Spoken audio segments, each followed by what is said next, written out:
Allez, bonjour à tous. Donc exercice 4 pour commencer. Je reviens sur les corrections des exos du jour pour ceux qui sont en retard. Je vais vous demander d'attendre 2 petites secondes. Donc pour le 50, vous pouvez mettre sur pause pour corriger sur la vidéo. Pour le 51, vous pouvez mettre sur pause sur la vidéo pour corriger. Pour le 52, vous pouvez mettre sur pause sur la vidéo pour corriger.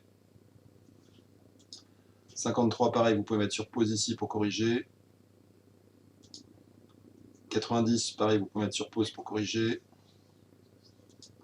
Et on est au 4, excusez-moi pour ceux qui étaient là. Donc, vous m'avez répondu quoi?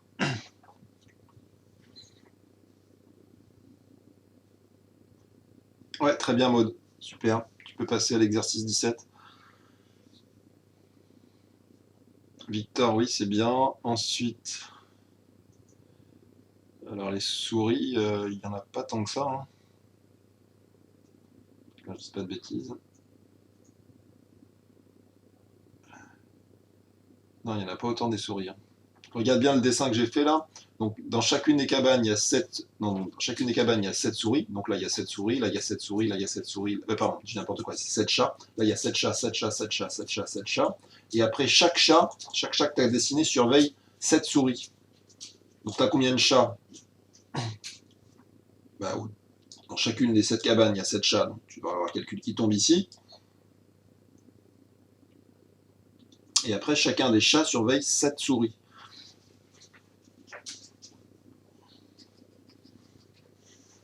J'ai pas beaucoup de réponses dans le chat, là, vous ne devez pas aimer cet exercice. Moi, je le trouvais rigolo. Bon, c'est un classique, hein, il est décliné à plein de choses différentes. Mais vous voyez quand même qu'il ne date pas d'aujourd'hui, hein, que c'est les Égyptiens, parce que je suppose que c'est un papyrus, ça devait être des Égyptiens, s'amusaient déjà à faire des petits exos de maths avec des puissances de 7.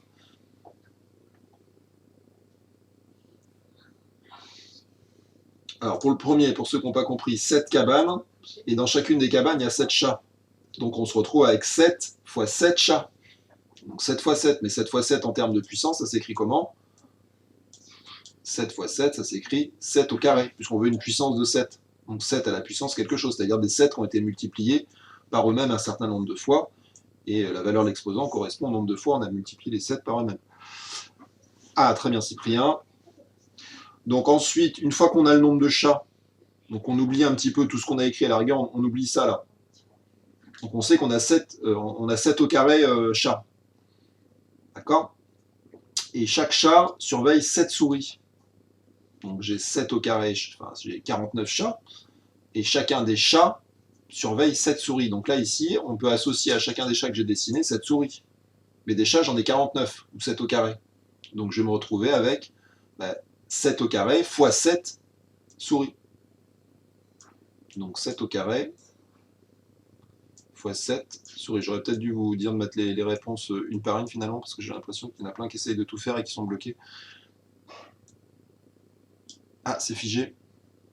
Ah oui, effectivement, ça n'écrit plus. Je relance. Merci Maïna de me prévenir.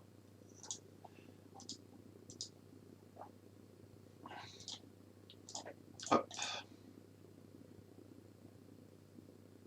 Voilà, c'est reparti, oui, c'est ça. Donc je disais 7 au carré, il y a 7 au carré chats, et chacun des chats surveille 7 souris, donc on se retrouve avec 7 au carré fois 7 souris, c'est-à-dire 7 au cube. Bon, puis là, une fois qu'on est là, vous devez commencer à deviner un petit peu ce qui se passe.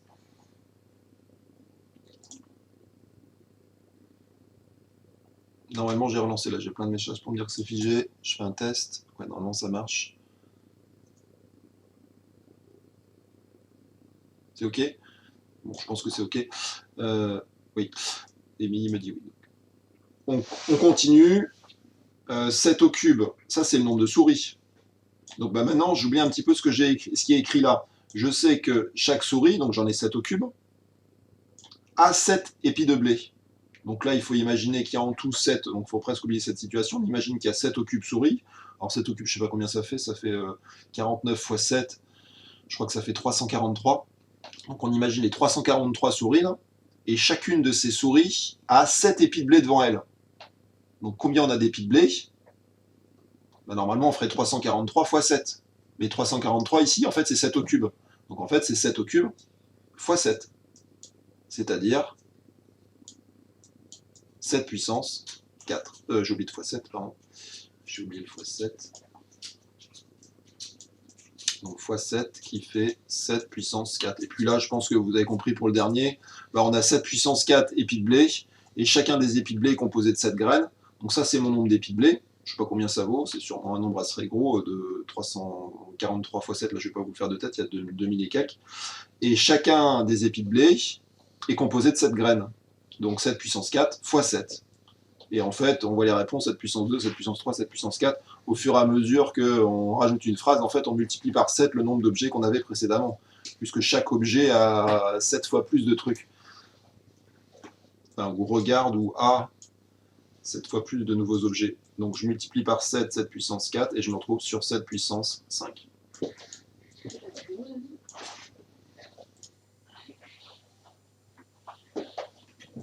J'ai coupé la vidéo, Elise, hein, tu peux y aller.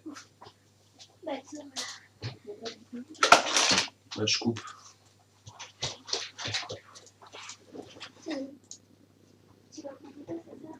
Alors, donc j'ai mis la réponse ici, 7 puissance 2, 7 puissance 3, 7 puissance 4, 7 puissance 5. Donc c'est ce que j'avais expliqué là. À chaque fois, on prend la réponse de la question précédente et on la multiplie par 7, donc ça augmente la valeur de l'exposant de 1. Donc j'aurais pu continuer le problème en disant que chacune des 7 graines a, je sais pas moi, 7 cellules à l'intérieur d'elle, etc., etc. Allez, on passe au 17. Alors c'est un exercice sur les fractions. Donc ça va bien, parce que ça va nous faire reprendre un petit peu le dernier chapitre qu'on a vu. Et ces fractions sont mises à des puissances. On vous demande de les exprimer sous forme fractionnaire. Donc sous forme fractionnaire, ça veut dire que vous devez donner le résultat sous forme d'une fraction, et non décimale. Donc il faut écrire par exemple une réponse du type, je sais pas moi, je dis n'importe quoi, 2 puissance 36. Il y a la réponse qui cache. 2 puissance 36, ça voilà le type de réponse que vous devez donner, mais vous ne devez pas écrire par exemple 0,25. Ça, c'est pas une réponse qu'on attend, parce que ça, c'est pas une écriture fractionnaire. Une écriture fractionnaire, il doit y avoir une barre de fraction. Alors, je vous laisse chercher. Donc, 1 demi au cube. Donc, à quoi c'est égal? Bah, il y a un nombre qui est mis au cube. Quand on a un nombre qui est mis au cube, c'est que le nombre qui est là, il est multiplié par lui-même un certain nombre de fois.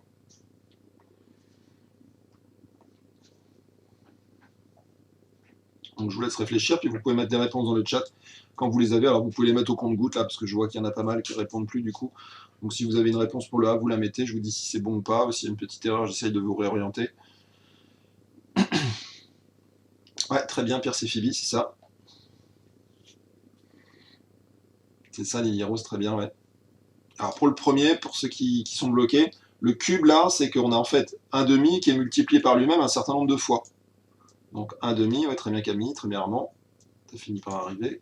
Un demi fois un demi fois un demi. Alors j'ai plus besoin des parenthèses en fait. Si je les mets ou si je les mets pas, ça change rien, donc autant ne pas les mettre. Et ça, on retombe sur le chapitre qu'on vient juste de faire.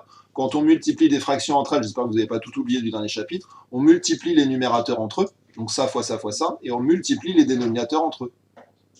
Donc en haut, on a 1 fois 1 fois 1 qui fait 1, donc là on se retrouve avec 1, et en bas, on a 2 fois 2 fois 2 qui fait 8, donc on se retrouve avec 1 huitième. Bon, je suis allé un petit peu vite, mais c'était pour débloquer ceux qui éventuellement étaient bloqués. Là, je vous laisse vous débrouiller pour B et C. Ah, très bien, Cyprien. Très bien, Pierre Céphilie. Ouais, en plus, vous avez enlevé le moins, super. Ah, c'est bien, Camille. Et ceux qu'on finit peuvent passer au 55. Très bien, Gabriel. Je suppose que c'est le B, ça.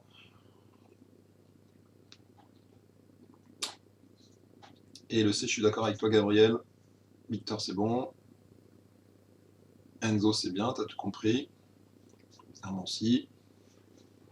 Alors sûr, tu peux mettre la barre de fraction. Tu l'as pas la barre comme ça là, Victor? Cette barre-là? Si tu es sur un ordinateur portable, elle doit être au niveau du... Tu appuies sur le gros shift qui est en dessous de la barre entrée et à 2 cases à gauche, tu as le divisé.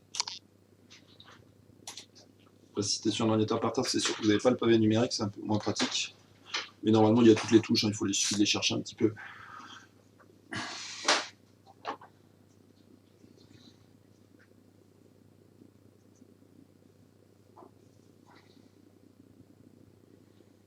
Ouais, très bien, non, c'est ça. Bon, je vais le corriger. Enfin, vous me dites, hein. Esteban a fini, Maïna aussi. Je laisse encore quelques. J'attends une petite minute, allez. En dessous du K et du L, exactement, c'est ça. En dessous du K et du L. Enfin, moi plutôt du L et du M pour mon clavier, je sais pas. Mais il faut faire Shift d'abord si tu veux que ça marche.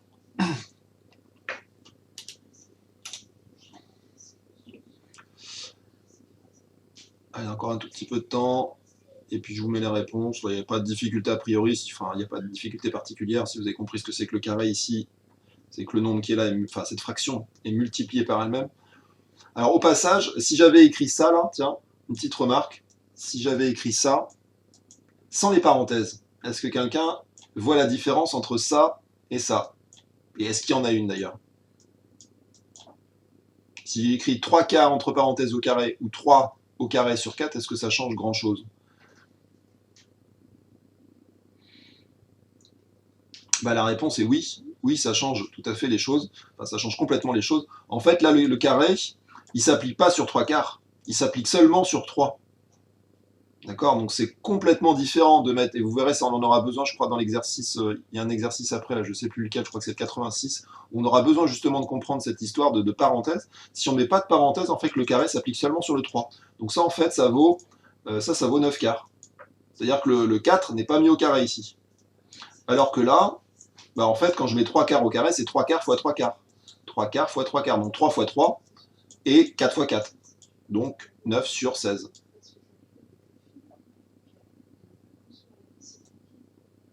Oui, je regarde si c'est bien ce que vous m'aviez répondu, 9 sur 16. 3 fois 3, ça fait 9, et 4 fois 4, ça fait 16. Bon, j'écris pas très bien. Allez, je vous mets les réponses. Là, normalement, elles sont ici. Je les avais mis cachées. Elles sont là, voilà.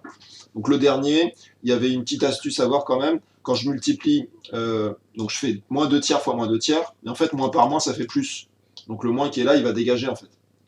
Et on va se retrouver avec 2 fois 2 qui fait 4, et 3 fois 3 qui fait 9. Donc 4 neuvièmes pour le dernier. Donc voici les réponses. Bon, je ne détaille pas le dernier, là j'ai pas envie d'écrire. Moins 2 tiers fois moins 2 tiers. Moins par moins, plus, 2 fois 2, 4, et 3 fois 3, 9 pour le dénominateur. Et Cyprien, du coup, tu as dû inverser, parce que je vois que tu as écrit 9 quarts, mais c'est plutôt 4 sur 9. Le 4 en premier et le 9 en deuxième. Le 4, il est en haut. Donc oui, oui, ça change, oui. Enzo, tu as raison. Victor aussi, c'est pas la même chose. Donc vous voyez que les parenthèses, si vous en avez besoin, il faudra vraiment les écrire. Ah, c'est pour mon exemple, d'accord, j'y étais pas, excuse-moi Cyprien, oui, tu as raison. Oui, oui, oui. Oui, je pensais que tu me parlais du C en fait. Et comme c'était pile l'inverse de ça, je me suis dit que tu t'étais trompé entre les deux, mais en fait, non, tu me répondais à cette question. Ok, très bien. On passe à l'exercice suivant, le 86. Alors, j'espère que vous avez bien suivi ce que j'ai dit avec l'histoire des parenthèses, là, parce que ça va vraiment nous servir pour l'exercice suivant. J'ai pas mis cet exercice-là juste avant, comme ça, pour m'amuser, c'est qu'il va vous permettre de faire le 86 plus facilement. Alors, le 86, donc là, c'est un petit problème avec pas mal de textes. Reconnaître une puissance. Modéliser, raisonner, communiquer. On laisse tomber une balle à une hauteur d'1 mètre. Alors il y a un petit dessin qui est fait en dessous du livre, là, qui est fait en dessous du texte, je vous l'ai mis ici, ça va nous permettre de comprendre l'énoncé beaucoup plus facilement. Donc là, elle part d'1 mètre. À chaque rebond, donc le rebond c'est ça là ça rebondit, ici c'est le rebond. Boum. Elle rebondit aux 3 quarts de la hauteur d'où elle est tombée. Elle rebondit aux 3 quarts de la hauteur, c'est figé. Ah, je relance, merci de me prévenir. Hop.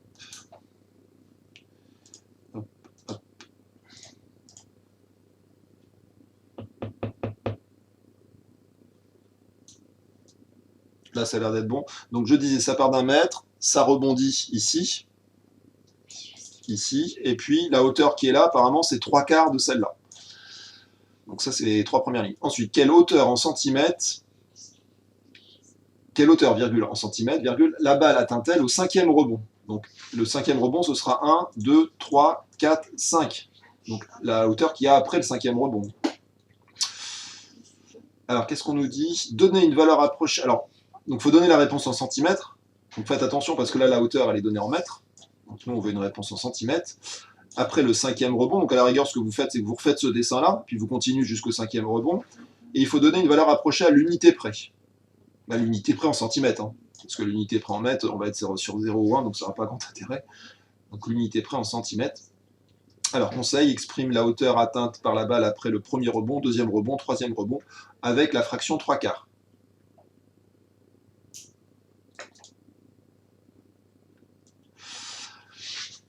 Alors je vous laisse un peu de temps pour réfléchir. Il y a plusieurs façons de faire cet exercice. On pourrait travailler par exemple en mètres avec la fraction 3/4 et puis au dernier moment mettre en centimètres. Je pense que ce serait la façon la plus simple de rédiger en termes de quantité de texte, mais peut-être un peu plus compliqué à comprendre, et puis transformer au dernier moment en centimètres, ou alors partir directement avec une longueur en centimètres, et puis voir quelle est la longueur ici, quelle est la longueur ici, quelle est la hauteur ici, quelle est la hauteur ici, et ainsi de suite.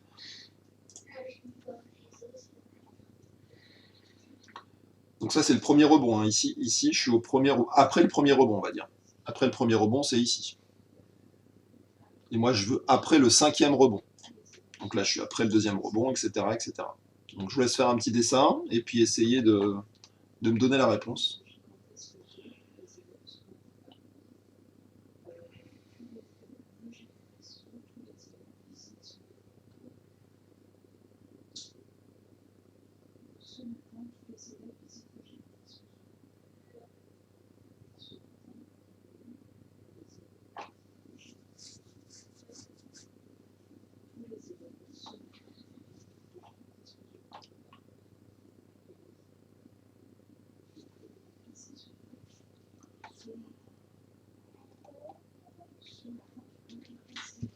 Non, je parle pas. Pierre, je vous laisse chercher un petit peu là, parce que c'est pas un exercice super simple.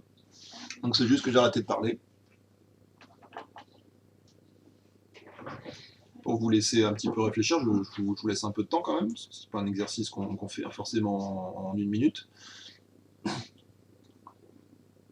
Donc vous avez fait le petit dessin là, avec les 5 rebonds. Alors quelle est la hauteur que vous avez envie d'écrire ici? Alors, je peux tenter de refaire le dessin à côté avec vous si vous voulez. Donc ça part ici d'1 mètre, ça rebondit, boing, et puis ça remonte, mais aux 3/4 de la hauteur précédente. Ah oui, j'ai un problème parce que si je fais ça, c'est que j'avais préparé ma solution ici, je vais la mettre là. Voilà, ma solution est dans le coin là. Donc ça c'est le premier rebond, puis je vous avais dit continuer le dessin. Donc premier rebond, 2e rebond, 3e rebond, 4e rebond et 5e rebond. C'est la hauteur qu'on cherche ici, hein. C'est ça qu'on cherche. Je fais pas de bêtises. Après le premier rebond, après le 2e rebond, après le 3e rebond, après le 4e rebond, après le 5e rebond. 1, 2, 3, 4, 5. Il y a bien 5 rebonds, donc c'est la hauteur qui est là. Et puis on peut essayer de trouver les hauteurs qui sont ici, et ainsi de suite, d'avancer comme ça, pas à pas. Sachant que la première hauteur, elle vaut, on avait dit qu'il valait mieux travailler en centimètres, encore que la première hauteur, elle vaut 100 cm. 1 mètre, ça fait 100 cm. Et 100 cm, j'espère que vous voyez bien la calculatrice là, pour calculer après le premier rebond, il faut multiplier 100 cm en fait par 3/4. Donc fois, alors je peux mettre des parenthèses, en fait elles ne sont pas indispensables, fois 3/4. Ici elles ne sont pas indispensables. Et je me retrouve avec 75. Donc le premier rebond ici, ça va être 75 cm. Bon, je vous laisse continuer, hein. Si vous avez compris ce que j'ai fait, vous allez voir que l'exercice il est vite fait. Alors là, j'aime pas trop la façon dont je vous le fais, parce que c'est un petit peu fastidieux, mais je pense que pour vous, ça vous permet de le comprendre plus facilement. Donc cette méthode-là, elle est bien parce qu'elle est facile à faire, mais en fait, elle est un peu longue. C'est-à-dire qu'il faut écrire à chaque fois les hauteurs, alors qu'en fait, il y a une méthode qui permet de trouver directement la réponse quand on a un petit peu compris ce qui se passe. Alors ça, c'est après le premier rebond. Donc maintenant, il faut continuer jusqu'à avoir le 5e rebond. Alors moi, ce que j'aimerais bien, c'est avoir avoir un calcul qui donne directement la réponse, en fait. C'est ça que j'aurais bien aimé que vous fassiez, parce que là, je suis en train de vous indiquer une méthode, un petit peu pour, je pense qu'un élève de 6e, là, tel que je l'explique, il pourrait faire l'exercice en fin de compte. Mais là, en 4e, j'aimerais bien que vous utilisiez un petit peu ce qu'on a vu précédemment, avec des fractions qui sont mises avec une puissance. J'aimerais bien qu'on fasse ça. Alors, je peux vous le faire de 2 façons. Je peux faire la façon simple, et puis après la façon un petit peu plus sophistiquée, ce qu'on attend de vous.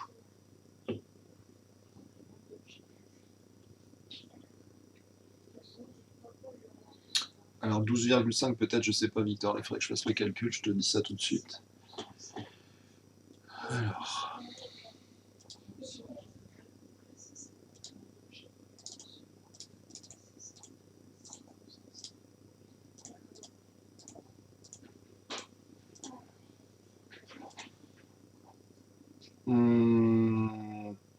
non, Victor, je suis pas d'accord. Et Maïna, t'es pas loin, mais on te demande à l'unité près. Donc ton résultat, là, je pense qu'il est bon, c'est juste que tu l'as mal arrondi. L'unité près, c'est que tu cherches l'entier le plus proche. Donc regarde le résultat que tu as à la calculatrice, voilà. C'est un petit peu au-dessus. Très bien, Gabriel. Tu peux passer à l'exercice suivant.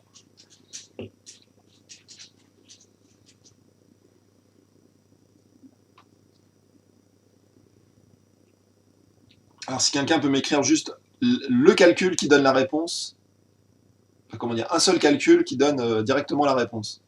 Pour ceux qui ont trouvé la bonne réponse, là, un petit truc en plus.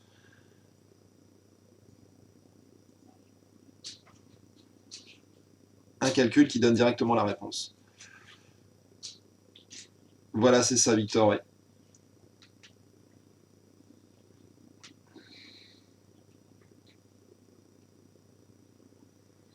Donc le rebond suivant, ce qu'il faut comprendre, c'est qu'il mesure 3/4, mais de la hauteur du rebond précédent, hein, puisqu'on vous dit à chaque fois, elle rebondit aux 3/4, d'où elle est tombée.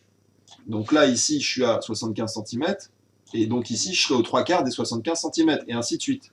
Donc en fait, qu'est-ce qui se passe lorsque je passe d'un rebond à un autre? C'est bien, Esteban, mais t'as pas bien arrondi. Regarde bien ta valeur, et on te demande à l'entier le plus proche. Donne une valeur approchée à l'unité près. Quoique, attends, valeur approchée. 23, en fait, ça va en valeur approchée, hein. C'est une valeur qui s'approche. Ouais, non, je confonds valeur approchée et valeur arrondie. On parle pas d'arrondi ici, on parle d'approcher. Donc en fait, 23, ouais. Je peux l'accorder en fait. Très bien, Maïna, c'est ce que je voulais voir, ouais. C'est ce que je voulais voir, c'est exactement le calcul que je voulais voir. C'est très bien. Donc ce que je disais, en fait, on passe d'un rebond à un autre à chaque fois en multipliant par 3/4.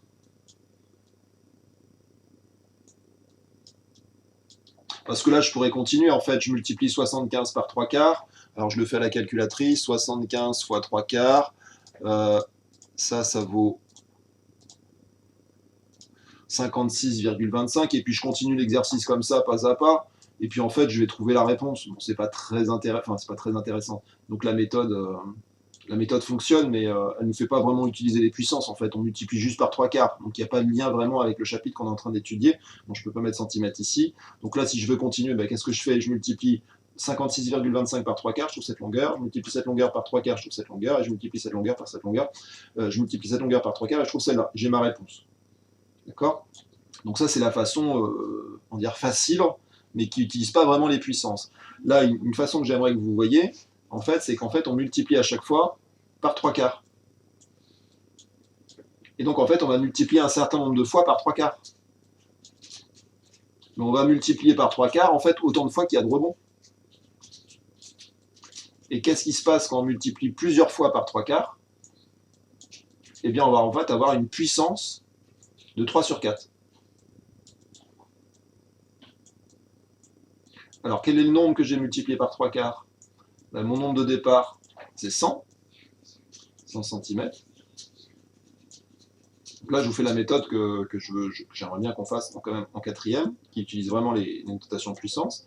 On multiplie combien de fois par 3/4? Alors, une fois, deux fois, trois fois, quatre fois, 5 fois. Autant de fois qu'il y a de rebond. Donc, on multiplie par 3/4. Comme il est multiplié par lui-même 5 fois de suite, en fait, 3/4, il est à la puissance 5. Et c'est là où il ne faut vraiment pas oublier les parenthèses. Parce que si je ne mets pas de parenthèses, c'est ce que je vous ai expliqué tout à l'heure. Le 5, la puissance 5, elle va simplement s'appliquer sur le 3. Mais moi, je veux qu'elle s'applique sur le 3 et sur le 4, c'est-à-dire que tout le 3/4 soit mis à la puissance. Donc, en fait, le calcul, c'est 100 fois 3/4 à la puissance 5. Et ça, ce qui est bien, c'est que ça nous donne directement la réponse. On n'est pas obligé de calculer celui-là, celui-là, celui-là et celui-là. On aura directement le résultat qui est ici. Alors, je vous le fais à la calculatrice, 100 fois 3/4 à la puissance 5. Je mets la calculatrice, regardez comment est-ce qu'il faut le taper. Alors là, j'efface, j'écris 100, j'espère que vous voyez bien la calculatrice. 100, je ne peux pas l'agrandir plus. Je suis au max. 100 fois 3 divisé par 4, pour ceux qui ont une calculatrice, vous pouvez le faire en même temps que moi.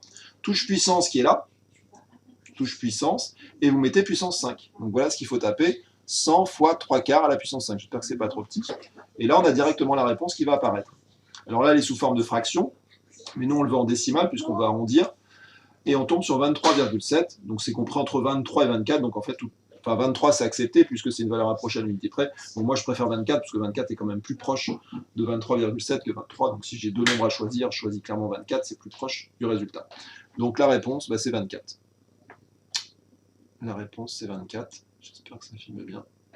Donc ici, bon, bah, ça, je vous mets, ça fait 24. Alors c'est à peu près égal à 24 cm. 24. Bon, après, il y a une petite phrase réponse à faire ici. Là, j'ai pas trop envie de l'écrire parce que c'est assez pénible avec la souris. Mais je pense que tout le monde voit la phrase réponse. C'est la hauteur après le 5e rebond est d'environ 24 cm. Marqué, ça doit être écrit dans la correction. Alors la correction, ils ont beaucoup détaillé. Je sais pas si je peux la retrouver. Ils ont fait, ils ont vraiment beaucoup expliqué. Donc c'est en fait, autant au lieu de faire tout ce texte là, je pense qu'il vaut mieux faire un dessin, clairement, quitte à faire cette méthode là, je préfère largement faire un dessin que de faire tout ce blabla. Et beaucoup mieux, en fait, la réponse, on peut comment dire, on peut rédiger encore mieux si on veut mettre juste tout ce calcul là. En gros, tout ce calcul là vaut tout ça. Donc je préfère largement voir ça que vous m'écriviez tout un roman comme c'est fait dans la correction ici.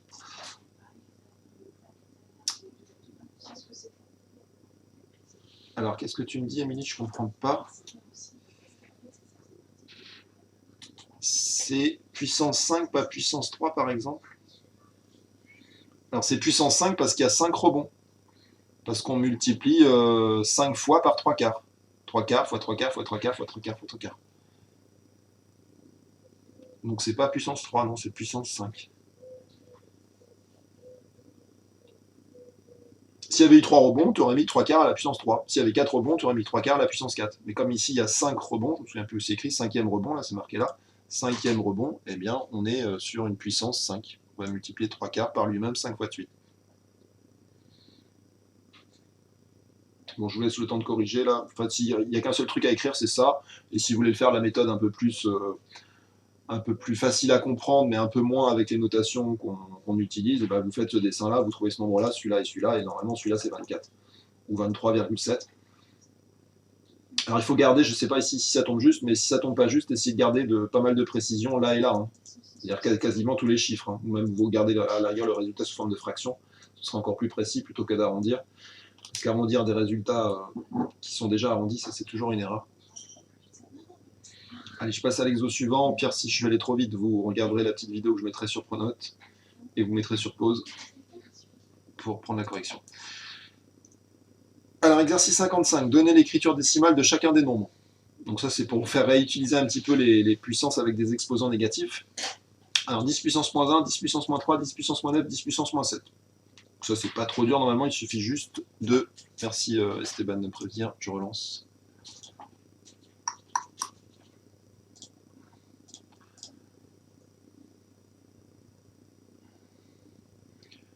Enzo, tu pourras changer ta photo, s'il te plaît, là, parce qu'on n'est pas non plus... Tu es censé quand même être en classe, donc des trucs avec des gens qui font des doigts d'honneur, tu m'éviteras ce genre de photos. C'est bien le doigt d'honneur, ça, je suis pas fou.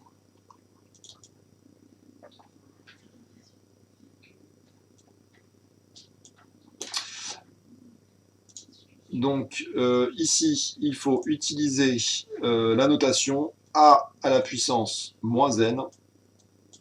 Ça vaut 1 sur a à la puissance n.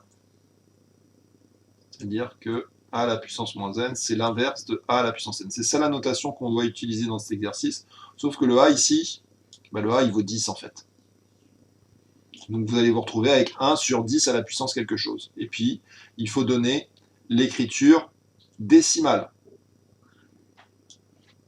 Oui, c'est mieux, je ne sais pas ce que c'est, mais au moins, j'ai pas de truc vulgaire. L'écriture décimale du résultat. Donc ça, il faudra le transformer en ce que ça vaut avec une virgule.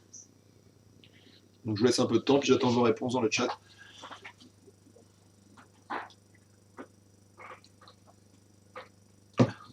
Indication, il doit y avoir pas mal de zéros.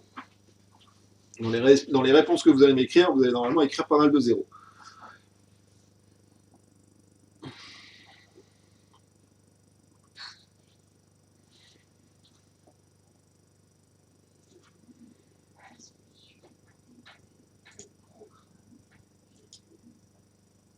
Alors, t'as pas compris, Esteban, oui, en même temps, si t'as pas été au cours précédent là sur les puissances négatives, là, ce qu'on utilise, c'est cette formule qu'on a vue la dernière fois.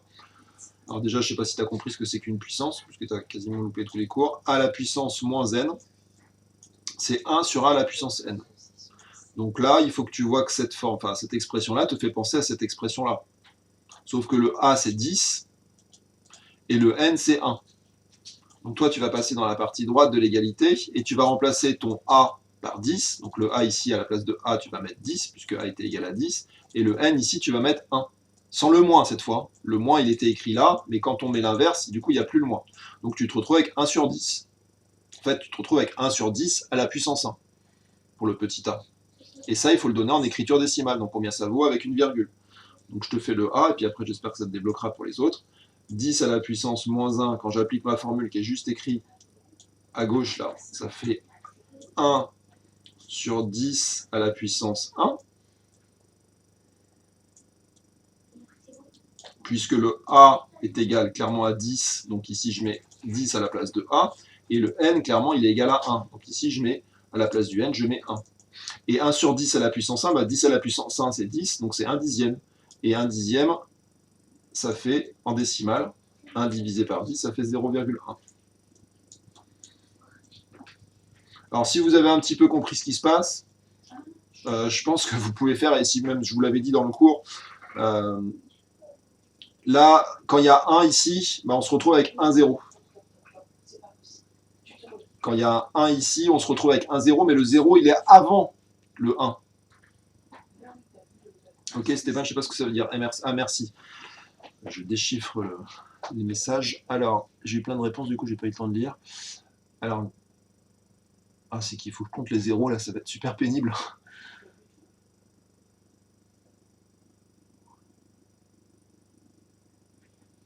Ouais, ça a l'air d'être bien, Gabriel. Là, j'ai compté tes zéros. A priori, il y en a le bon nombre. Émilie, t'es bien parti. Cyprien aussi, t'es bien parti. Enzo aussi, t'es bien parti. Le C, je t'avoue, Cyprien. Voilà.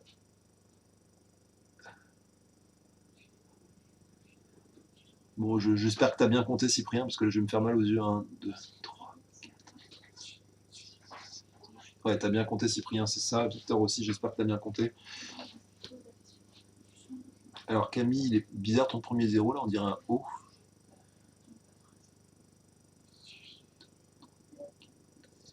Ah, en plus, ça bouge. Ah oui, merci Lily Rose de m'avoir mis des paquets de 3, c'est gentil ça. Ah oui, faites comme Lily Rose, là, des paquets de 3, comme ça j'arriverai à lire plus facilement.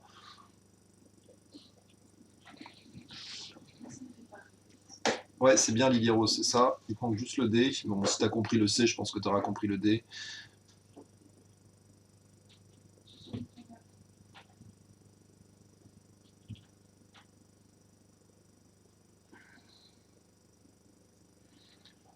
Alors pour le D, il t'en manque, Enzo, là, clairement, là, même sans les compter, là, je vois bien qu'il t'en manque.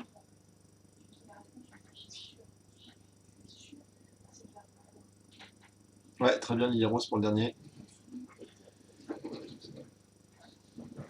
Alors je sais même pas s'il y a une convention d'ailleurs pour mettre des paquets de zéro comme ça. Je sais, enfin, clairement, quand c'est des millions, des milliards, on fait des paquets de 3 en partant de la droite. Mais quand on écrit un nombre décimal, je me pose la question. Les paquets de 3, est-ce qu'on les fait plutôt de la gauche vers la droite? Pardon, j'ai lancé le livre numérique. Je vais regarder un truc.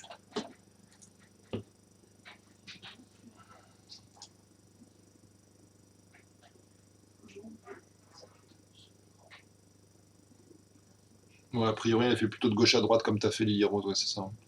Je regarde dans le cours, là, ils les ont rassemblés, mais en partant de la gauche. Oui, ça paraît logique de faire comme ça, puisqu'on tombe sur les milliers, après sur les millions, enfin sur les millièmes, après sur les millionièmes, après sur les milliardièmes. Donc ça paraît très logique de les faire comme ça finalement.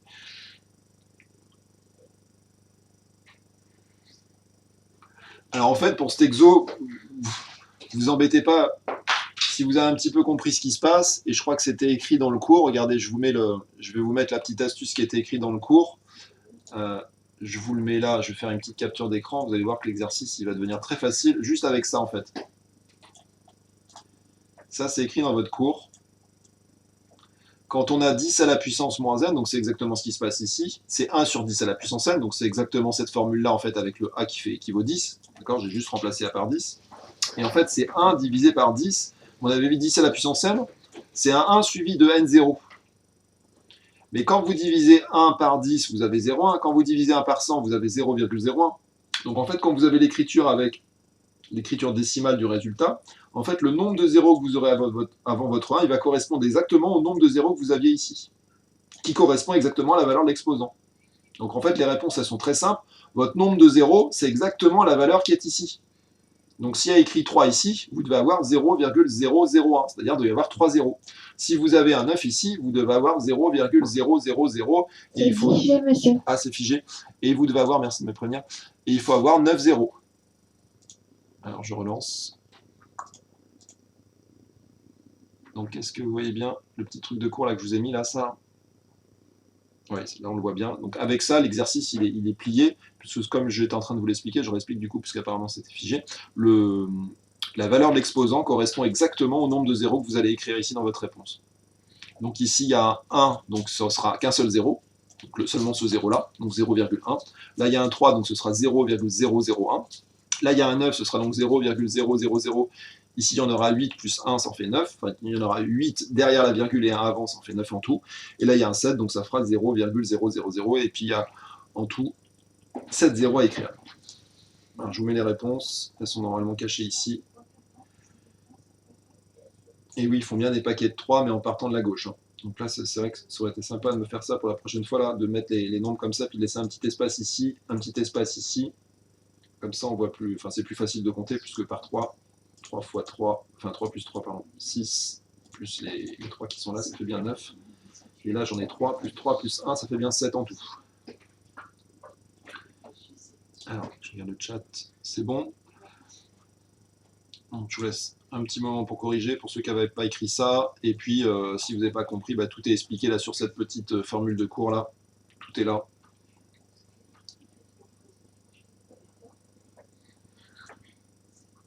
Le nombre de zéros, c'est exactement la valeur de l'exposant. Quand n est positif, le nombre de zéros sont à droite du 1, et quand n est négatif, le nombre de zéros ils sont à gauche du 1, avec une virgule bien sûr à mettre tout à gauche.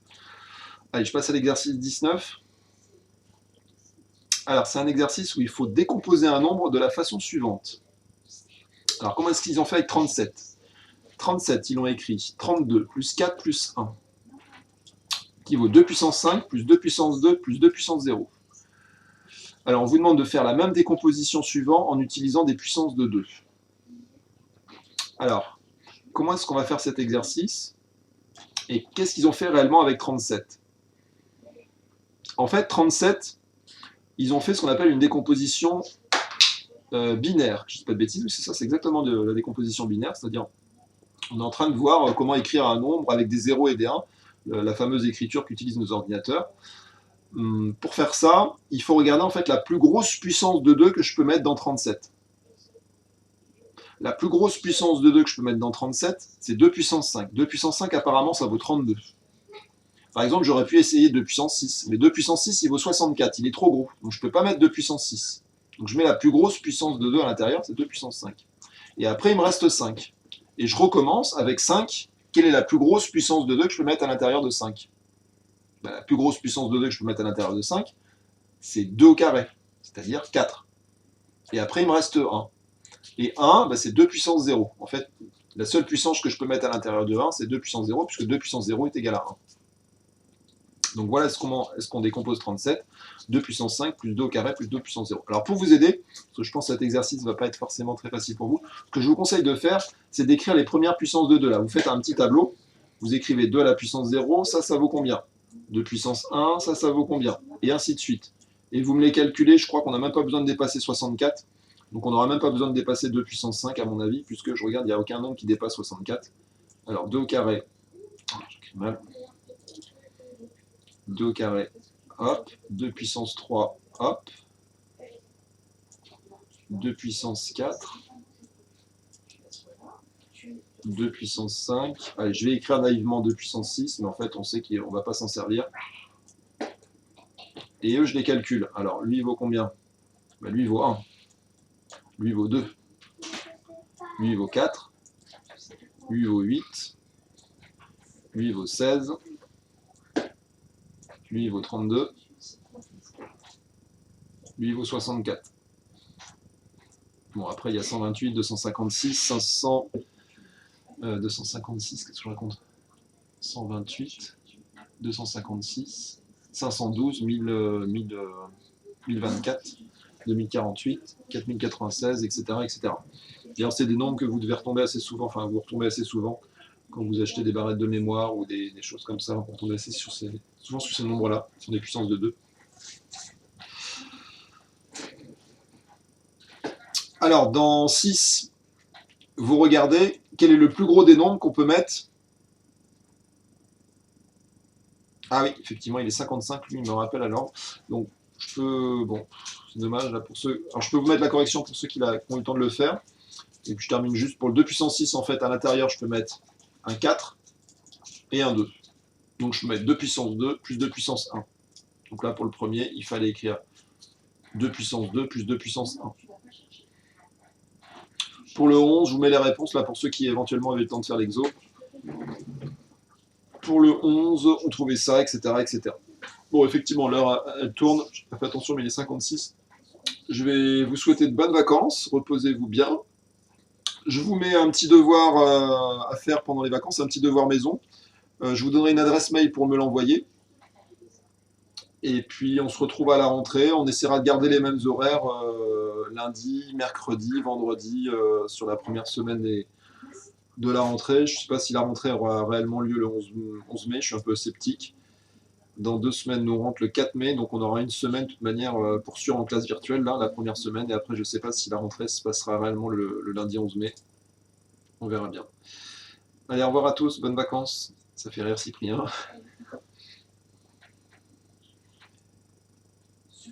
Au revoir à tous. Allez, je coupe la vidéo.